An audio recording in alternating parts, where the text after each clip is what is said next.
Hello students, staff selection commission examination లో general intelligence and reasoning సంబంధించి previous year question చూద్దాం. ఇది ఒక లెటర్ సిరీస్.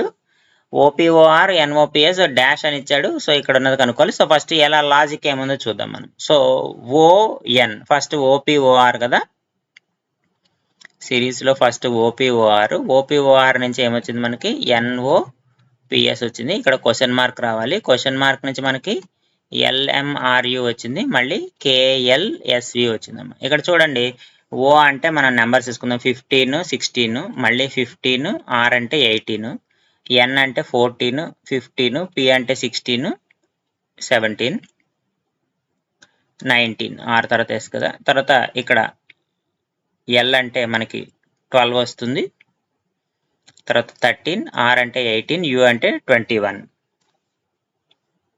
తర్వాత ఇక్కడ కే అంటే 11, ఎల్ అంటే 12, ఎస్ అంటే 19, వి అంటే 22. ఇక్కడ అబ్జర్వ్ చేస్తే 15 తర్వాత 14 అయింది, తర్వాత 12 అయింది. అంటే మధ్యలో ఇక్కడ ఏం రావాలి, 13 రావాలి. తర్వాత ఇక్కడ చూడండి 16 తర్వాత ఏమైంది, తగ్గింది ఒకటి, 15 తగ్గింది, మళ్ళీ ఇంకోటి తగ్గుతుంది. అంటే ఇక్కడ 14 వచ్చే ఇక్కడ 13 వస్తుంది, ఇక్కడ 12 వచ్చింది. చూడండి ఇక్కడ 15 తర్వాత 16 పెరిగింది, తర్వాత ఇక్కడ 17 రావాలన్నమాట. 17 తర్వాత 18, 19 సరిపోయిందా, తర్వాత 18 తర్వాత 19, ఇక్కడ ఎంత రావాలమ్మా, 20 రావాలి. 21, 22 సరిపోయిందా.